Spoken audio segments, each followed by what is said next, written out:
എല്ലാവർക്കും പുതിയ വീഡിയോയിലേക്ക് സ്വാഗതം. കഴിഞ്ഞ ദിവസം രാഹുൽ ഗാന്ധി പറഞ്ഞതുപോലെ മോദി മീഡിയയുടെ പുതിയൊരു സർവേ പുറത്തു വന്നു.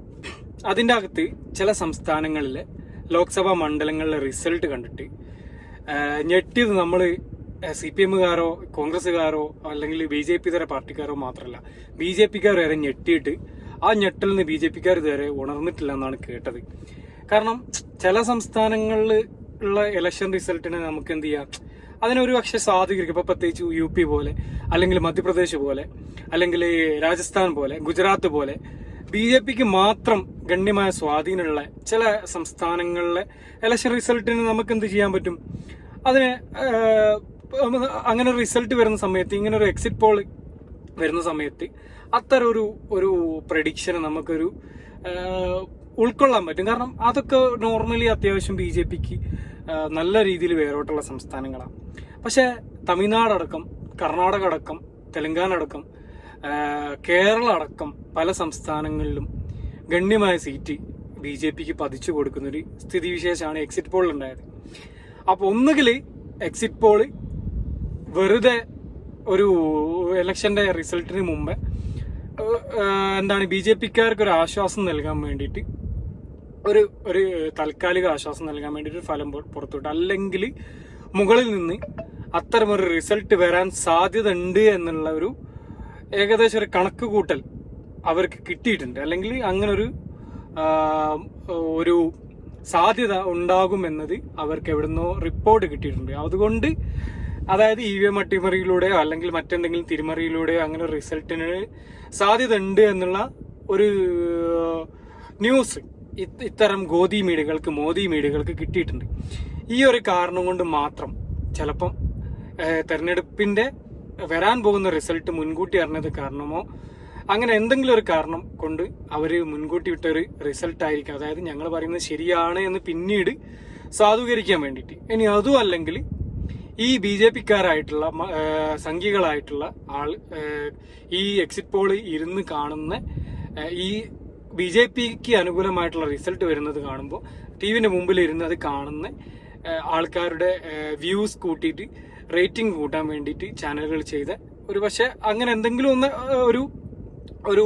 ഒരു താൽക്കാലിക സംഭവം കൂടി ആയിരിക്കാം. അങ്ങനെ പല കാരണങ്ങളും ഉണ്ടാവും ഇത്തരം ഒരു എക്സിറ്റ് പോൾ പുറത്തുവിടാൻ ഈ മോദി മീഡിയകൾക്ക് പ്രേരണ നൽകാൻ, ഇത്തരം റിസൾട്ട് പുറത്തുവിടാനുള്ള പ്രേരണ ഇത്തരം പല സംഭവങ്ങളായിരിക്കും. അപ്പൊ ഏതായാലും നമുക്ക് കഴിഞ്ഞ ദിവസം 1-2 ചാനലുകളിൽ ഒരു മോശമില്ലാത്ത രീതിയിൽ അതായത് നമുക്ക് ഉൾക്കൊള്ളാൻ പറ്റുന്ന രീതിയിലുള്ള എക്സിറ്റ് പോളുകൾ വന്നിട്ടുണ്ട്. അത് നമുക്കൊന്ന് നോക്കാം. ഇതിൽ ഞാനിപ്പോൾ പ്രതിപാദിക്കാൻ പോകുന്നത്, ഞാനിപ്പോൾ നിങ്ങളെ മുമ്പിലേക്ക് കൊണ്ടുവരാൻ നോക്കുന്നത് DB ലൈവ് എന്ന് പറഞ്ഞൊരു ചാനൽ പുറത്തുവിട്ടൊരു സർവേ ഉണ്ട്. ആ സർവേ കാണുന്ന സമയത്ത് നമുക്ക് ഉൾക്കൊള്ളാൻ സാധിക്കും. കാരണം നമ്മൾ ഇന്നത്തെ ഇന്ത്യൻ രാഷ്ട്രീയം നമ്മൾ ഉൾക്കൊള്ളുന്ന ആൾക്കാരാണ്. നമ്മൾ ന്യൂസ് കേൾക്കുന്നതാണ്, ന്യൂസ് കാണുന്നതാണ്, പല സംസ്ഥാനങ്ങളിൽ ഉണ്ടാകുന്ന സംഭവവികാസങ്ങൾ അറിയുന്നതാണ്. അപ്പൊ അതൊക്കെ നമ്മൾ അറിഞ്ഞിട്ടും അത്രത്തോളം ജനങ്ങൾ മണ്ടന്മാരായിട്ട് വീണ്ടും BJP-ക്ക് തന്നെ വോട്ട് ചെയ്യുമെന്ന് ചിന്തിക്കാൻ പോലും പറ്റാത്ത സ്ഥിതിയിലാണ് ഇത്തരം ഒരു റിസൾട്ട് വന്നത്. അപ്പൊ നമുക്ക് ആ ഒരു DB ലൈവിന്റെ എക്സിറ്റ് പോൾ നമുക്കൊന്ന് നോക്കാം. ജമ്മു കാശ്മീരിൽ നിന്നാണ് സ്റ്റാർട്ട് ചെയ്യുന്നത്. അപ്പോൾ നമുക്കൊന്ന് നോക്കാം അത് എങ്ങനെയാണെന്നുള്ളത്. ജമ്മു കാശ്മീരിൽ NDA സഖ്യത്തിന് 0 മുതൽ 2 വരെ, അതായത് 0 മുതൽ 2 വരെ, ഇന്ത്യ സഖ്യത്തിന് 3 മുതൽ 5 വരെ സീറ്റ്, മറ്റുള്ളവർക്ക് 0 സീറ്റ്. ഹിമാചൽ പ്രദേശിൽ NDA 1 മുതൽ 3 വരെ, ഇന്ത്യ സഖ്യത്തിന് 1 മുതൽ 4 വരെ, മറ്റുള്ളവർക്ക് 0. ഗോവയിൽ ഇന്ത്യ സഖ്യത്തിന് 0 മുതൽ 2 വരെ, NDA-ക്കും 0 മുതൽ 2 വരെ, അതായത് 2 സീറ്റേ ഉള്ളൂ. അത് 2 സീറ്റും ചിലപ്പം 2 മുന്നണിക്കും ലഭിക്കാൻ സാധ്യതയുണ്ട്, ചിലപ്പോൾ 1 സീറ്റേ ലഭിക്കാൻ സാധ്യതയുള്ളൂ. ത്രിപുര NDA 0 മുതൽ 2 വരെ, ഇന്ത്യ സഖ്യം 0 മുതൽ 2 വരെ, മറ്റുള്ളവർ 0. മേഘാലയ NDA 0, ഇന്ത്യ സഖ്യം 2 സീറ്റ്. മണിപ്പൂരി NDA 0 മുതൽ 2 വരെ, ഇന്ത്യ സഖ്യം 0 മുതൽ 2 വരെ. ബീഹാറിൽ NDA 14 മുതൽ 16 വരെ, ഇന്ത്യ സഖ്യം 24 മുതൽ 26 വരെ. ഇവിടെ ബീഹാറിലത്തെ കാര്യം എടുക്കുകയാണെങ്കിൽ ബീഹാറിൽ ഈ NDA സഖ്യത്തിന് ഗണ്യമായ വോട്ട് പ്രീപോൾ അനാലിസിസിൽ എല്ലാ ചാനലുകളും കൊടുത്തിട്ടുണ്ട്. പക്ഷെ അവിടുത്തെ രാഷ്ട്രീയ അവിടുത്തെ രാഷ്ട്രീയ സമവാക്യങ്ങൾ അല്ലെങ്കിൽ അവിടുത്തെ രാഷ്ട്രീയ സ്ഥിതികൾ നോക്കുന്ന ആൾക്കാർക്ക് മനസ്സിലാവും അവിടെ ഇന്ത്യ സഖ്യത്തിന് അനുകൂലമായിട്ടുള്ള ഒരു തരംഗാണ് ഉണ്ടാവുന്നതുള്ളത്. കാരണം നിതീഷ് കുമാറിനോടുള്ള വിശ്വാസം അവിടുത്തെ ജനതയ്ക്ക് നഷ്ടപ്പെട്ടിട്ടുണ്ട്. ആ നിതീഷ് കുമാർ ഉൾപ്പെടുന്ന NDA സഖ്യത്തിന് അത് തിരിച്ചടിയാവുന്നുള്ളത് രാഷ്ട്രീയ നിരീക്ഷകർ ഒരുപോലെ ചൂണ്ടിക്കാട്ടിയ സംഭവമാണ്. പിന്നെ എങ്ങനെയാണ് അവിടെ NDAക്ക് ഇത്ര ശക്തമായ ഒരു മേധാവിത്വം ഉണ്ടാവുന്നത് ഈ ചാനലുകൾ പുറത്തു പറഞ്ഞിട്ടില്ല. അതിനുള്ള കാരണം എന്താവും എന്നുള്ളത് അവർ പുറത്തു വിട്ടിട്ടുമില്ല. ഇനി അടുത്തത് കർണാടകയിൽ NDAക്ക് 8 മുതൽ 10 വരെ, ഇന്ത്യ സഖ്യത്തിന് 18 മുതൽ 20 വരെ.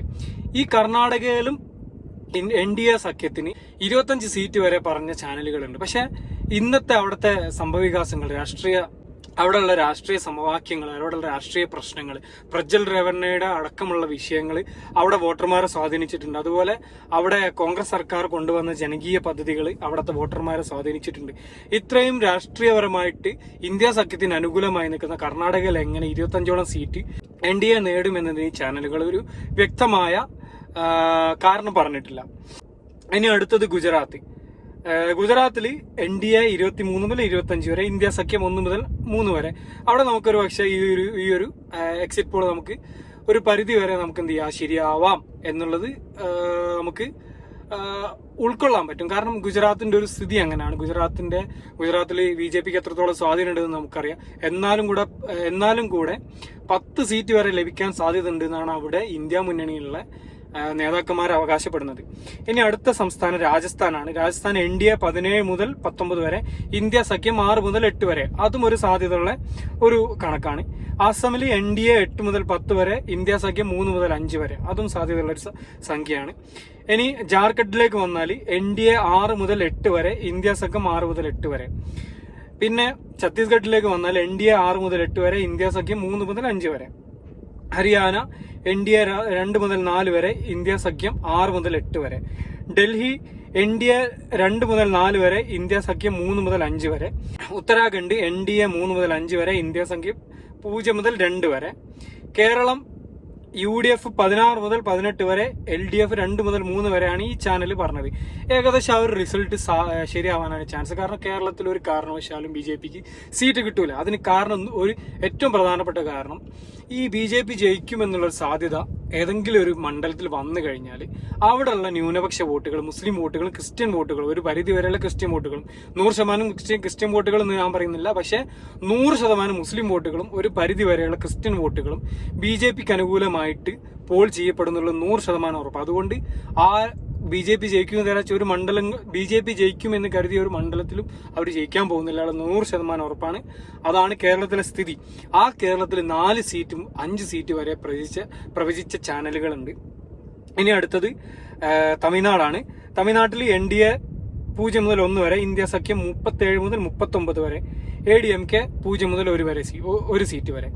ഇവിടെയും 4, 5, 6 സീറ്റൊക്കെ തമിഴ്നാട്ടിൽ BJPക്ക് കൊടുത്ത ചാനലുകളുണ്ട്. തമിഴ്നാട്ടിലൊന്നും ഒരു കാരണവശാലും BJP ജയിക്കാൻ പോകുന്നില്ല. കാരണം തമിഴ്നാട്ടിലെ ആളുകൾക്ക് ഏറ്റവും വെറുക്കപ്പെട്ട ഒരു പാർട്ടിയാണ് BJP. അത് അണ്ണാമലയല്ല, ഇനി അതിൻ്റെയൊക്കെ വലിയ ആൾക്കാർ വന്നാൽ പോലും അവിടെ BJPക്ക് സീറ്റ് ലഭിക്കാൻ പോകുന്നില്ല. ചിലപ്പോൾ ഒരു സീറ്റെങ്കിലും അണ്ണാമല മത്സരിക്കുന്ന സീറ്റ് എന്തെങ്കിലും ഒരു കാരണവശാൽ കിട്ടിയാലേ ഉള്ളൂ. അല്ലാതെ തമിഴ്നാട്ടിലെ ഒരു കാരണവശാലും അവർക്ക് കൂടുതൽ സീറ്റ് ലഭിക്കാൻ പോകുന്നില്ല. പശ്ചിമ ബംഗാൾ തൃണമൂൽ കോൺഗ്രസ് 26 മുതൽ 28 വരെ, BJP 11 മുതൽ 13 വരെ, ഇന്ത്യ സഖ്യം അതായത് CPM കോൺഗ്രസ് അടക്കമുള്ള സഖ്യം 2 മുതൽ 4 വരെ. അവിടെയും BJPക്ക് 25 സീറ്റും 35 സീറ്റും ഒക്കെ പറയുന്ന സർവേകളുണ്ട്. ഇനി അടുത്തത് തെലങ്കാന കോൺഗ്രസ് 10 മുതൽ 12 വരെ, BRS 0 മുതൽ 2 വരെ, BJP 3 മുതൽ 5 വരെ. തെലങ്കാനയിലും ഇത്രയും കോൺഗ്രസിന് അനുകൂലമായിട്ടുള്ള മറ്റൊരു സ്റ്റേറ്റിലാണെന്നാണ് പൊതുവെ രാഷ്ട്രീയ നിരീക്ഷകർ വിലയിരുത്തിയത്. കേരളത്തിനേക്കാളും കോൺഗ്രസിന് ഏറ്റവും അനുകൂല സാഹചര്യമുള്ള സ്റ്റേറ്റ് ആയിട്ടാണ് തെലങ്കാന നിലവിൽ രാഷ്ട്രീയ നിരീക്ഷകർ കാണുന്നത്. അവിടെ BJPക്ക് 10 മുകളിൽ സീറ്റാണ് പല ചാനലുകളും പറഞ്ഞത്. അതൊന്നും ഒരിക്കലും സംഭവിക്കാൻ പോകുന്നില്ല. ആന്ധ്രാപ്രദേശിൽ YSR കോൺഗ്രസ് 15 മുതൽ 17 വരെ, TDP 7 മുതൽ 9 വരെ, കോൺഗ്രസ് 0 മുതൽ 2 വരെ. ഈ TDP സഖ്യത്തിലാണ് BJP ഉള്ളത്. അതുകൊണ്ട് ഈ 7 മുതൽ 9 വരെ സീറ്റിൽ അവിടെ TDPക്ക് പറഞ്ഞ 7 മുതൽ 9 വരെ സീറ്റിൽ BJP ഉൾപ്പെടും. അവിടെ YSRനാണ് കൂടുതൽ സാധ്യത ഈ സർവേ പറയും. ഈ സർവേയിൽ ഒരു പക്ഷേ എന്തെങ്കിലുമൊക്കെ ഏറ്റക്കുറച്ചിലുണ്ടാകും. കാരണം TDPക്ക് കുറച്ചുകൂടി ഒരു സാധ്യത പൊതുവെ പറയപ്പെടുന്നുണ്ട്. എന്നാലും കൂടെ BJPക്ക് ഗണ്യമായ സീറ്റുകളൊന്നും ഈ സംസ്ഥാനത്ത് നിന്ന് ലഭിക്കാൻ പോകുന്നില്ല. പിന്നെ അടുത്ത സംസ്ഥാനം ഒഡീഷയാണ്. ഒഡീഷയിൽ BJD 12 മുതൽ 14 വരെ, BJP 6 മുതൽ 8 വരെ. അതിലൊന്നും പിന്നെ നമുക്ക് ഒരു ഒബ്ജക്ഷൻസ് ഒന്നുമില്ല, അതൊക്കെ സാധ്യതയുള്ള കാര്യങ്ങളാണ്. ഉത്തർപ്രദേശ് NDA 46 മുതൽ 48 സീറ്റ് വരെ, ഇന്ത്യ സഖ്യം 32 മുതൽ 34 സീറ്റ് വരെയാണ് ഈ സർവേ പറയുന്നത്. പല സർവേകളിലും 65 മുതൽ 70 സീറ്റ് വരെ, 75 സീറ്റ് വരെ പ്രവചിച്ച ചാനലുകളുണ്ട്. പക്ഷേ അവിടുത്തെ ഒരു സ്ഥിതി എന്ന് പറഞ്ഞാൽ കോൺഗ്രസും SP-യും ചേർന്നിട്ടുള്ള സഖ്യം ശക്തമായ മുന്നേറ്റമാണ് അവിടെ നടത്തുന്നത്. അപ്പോൾ കഴിഞ്ഞ തവണത്തെ പോലെ ഒരു ക്ലീൻ സ്വീപ്പ് അവിടെ BJPക്ക് ഉണ്ടാവില്ല എന്നുള്ളത് 100% ഉറപ്പാണ്. അടുത്തത് പഞ്ചാബാണ്. പഞ്ചാബിൽ ആം ആദ്മിക്ക് 6 മുതൽ 8 വരെ, കോൺഗ്രസിന് 5 മുതൽ 7 വരെ സീറ്റ്. അതേപോലെ ഡൽഹിയിൽ കോൺഗ്രസിന് 3 മുതൽ ഇന്ത്യ സഖ്യത്തിന് 3 മുതൽ 5 വരെ സീറ്റ്, BJP സഖ്യത്തിന് 4 മുതൽ 6 വരെ സീറ്റ്. അങ്ങനെയാണ് ഈ ചാനലിലെ സർവേ പറഞ്ഞത്. അപ്പൊ ഇതൊക്കെയാണ് മൊത്തത്തിലുള്ള ഒരു സർവേ. അപ്പൊ ഈ ചാനലിൽ പറഞ്ഞു വെക്കുന്നത് ഏകദേശം കേവല ഭൂരിപക്ഷത്തിന് അപ്പുറത്തേക്ക് 270 മുതൽ 275 വരെ അല്ലെങ്കിൽ 290 വരെയുള്ള സീറ്റുകൾ ഇന്ത്യ സഖ്യം നേടി അധികാരത്തിൽ വരുന്നതാണ് ഈ ചാനൽ പറഞ്ഞു വെക്കുന്നത്, ഈ ഒരു സർവേ പറഞ്ഞു വെക്കുന്നത്. ഏകദേശം ഈ ഒരു സർവേ ശരിയാവാൻ നല്ല സാധ്യതയുണ്ട്. കാരണം ഇവർ വിചാരിക്കുന്നത് പോലെ ഈ സൗത്ത് ഇന്ത്യയിലോ അല്ലെങ്കിൽ അവർ ഗണ്യമായി സീറ്റ് കിട്ടുന്നു, ഉത്തർപ്രദേശോ മധ്യപ്രദേശോ മഹാരാഷ്ട്ര അടക്കമുള്ള സംസ്ഥാനങ്ങളിലോ ബീഹാർ അടക്കമുള്ള സംസ്ഥാനങ്ങളിലോ ഒരു ക്ലീൻ സ്വീപ്പ് BJPക്ക് സാധ്യമല്ല. അതാണ് എല്ലാ ചാനലുകളും പറഞ്ഞു വെക്കുന്നത്. അത് സാധ്യമല്ല എന്നുള്ളത് ഇന്നത്തെ രാഷ്ട്രീയം വീക്ഷിക്കുന്ന ഏതൊരു മനുഷ്യനും ഏതൊരു ഇന്ത്യക്കാരനും മനസ്സിലാവും. അപ്പം അത്തരം സർവേകൾ മോദിക്ക് വേണ്ടി ഗോദി മീഡിയകൾ അടിച്ചിറക്കിയ സർവേ മാത്രമാണ്. ഇന്ത്യ സഖ്യം വ്യക്തമായ ഭൂരിപക്ഷത്തോടുകൂടി അധികാരത്തിൽ വരുമെന്ന ഒരു പ്രതീക്ഷയിലാണ് ഇന്ന് ഇന്ത്യയിലുള്ള ജനാധിപത്യ വിശ്വാസികൾ നിലകൊള്ളുന്നത്. അതങ്ങനെ തന്നെ സംഭവിക്കുമെന്ന് കരുതാം. അതങ്ങനെ തന്നെ സംഭവിക്കട്ടെ എന്ന് നമുക്ക് പ്രാർത്ഥിക്കാം. അങ്ങനെ തന്നെ സംഭവിക്കട്ടെ എന്ന് നമുക്ക് പ്രത്യാശിക്കാം. വീണ്ടും പുതിയൊരു വീഡിയോയുമായി കാണാൻ ശ്രമിക്കാം. Thank you for watching. Have A nice day.